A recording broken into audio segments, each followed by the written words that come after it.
Open Data Soft, c'est une entreprise qui a 5 ans. Et le constat qu'on faisait il y a 5 ans, et c'est pas tout à fait l'époque qu'on a rencontré SNCF, mais pas loin, ça a été un de nos premiers clients,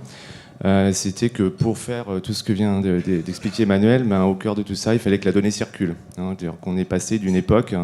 pour compléter peut-être l'introduction tout à l'heure, de business model basé sur la protection et la sécurisation des données, à une époque où si la donnée ne circule pas, si elle n'est pas partagée, ça n'a pas de valeur. Et d'ailleurs, un des grands modèles des pure players, Amazon, etc., qui ont été mentionnés, c'est d'ouvrir. Jeff Bezos, si vous lisez ce qu'il disait il y a 10 ans, il disait à tous ses employés, tous ses développeurs, chaque composant de mon système d'information doit être ouvrable par défaut. Potentiellement, un jour, je l'ouvrirai à des partenaires, je l'ouvrirai à l'extérieur. Et c'est un peu le challenge qu'on a senti, qui nous a été proposé par SNCF il y a 3 ans. On sentait que, on a eu cette expression de besoin, et on reviendra peut-être là-dessus plus tard, mais dans les bonnes expériences qu'on a avec les grands groupes, on a à peu près 80 clients de grandes organisations, c'est quand le grand groupe arrive avec un problème, il a identifié son problème. Il ne faut pas attendre que la start-up identifie à la place du grand groupe ses problèmes stratégiques. En revanche, je crois que ce que vous avez trouvé en nous, c'est le fait de vous aider à le résoudre rapidement. Vous avez dit, tiens, il y a des gens qui ont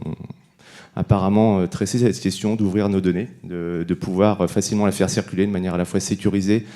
en cassant ces silos qui sont certes organisationnels mais aussi techniques, en faisant en sorte que derrière, ces données soient réutilisables par un écosystème plus vaste d'innovateurs. Donc l'enjeu finalement, très concrètement, c'était de pouvoir, avec nos solutions, donc c'est une plateforme logicielle,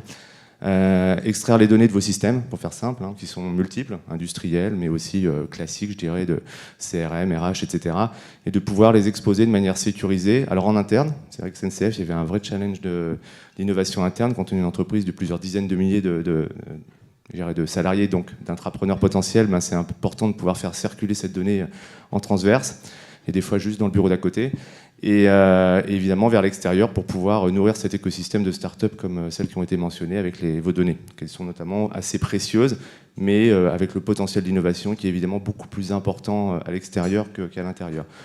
Donc en vous aidant à faire ça, nous on était assez contents parce qu'on avait un vrai cas d'usage et vous nous avez fait confiance. Je pense que au-delà de nous choisir et de travailler avec nous, c'est un acte de courage aussi dans les organisations qui ont des modes de pensée qui en général privilégient effectivement un peu le repli par soi-même et le fait que comme on est gros et puissant, on va pouvoir tout réinventer. Alors que, outre-Atlantique, comme ça a été mentionné en introduction aussi, on voyait Johnson & Johnson, leader dans la pharmacie, Ford, un des leaders dans l'automobile, Nike, un des leaders dans la chaussure, qui ouvraient leurs données déjà depuis 10 ans et qui les partageaient librement et gratuitement avec un écosystème. Pourquoi Johnson & Johnson fait ça et pourquoi SNCF fait ça aujourd'hui? Parce que finalement, il y a beaucoup plus d'innovateurs en dehors qu'à l'intérieur. Si vous ouvrez vos données, en tout cas de manière contrôlée, évidemment, vous perdez un petit peu probablement de connaissances auprès de vos concurrents, mais vous avez tous les innovateurs de la planète qui vont venir s'en servir et qui vont vous aider à augmenter votre gamme de services et à créer cette économie de plateforme qui n'est pas l'économie d'un acteur, mais l'économie de tout de gens qui vont se nourrir effectivement de votre activité à travers les data.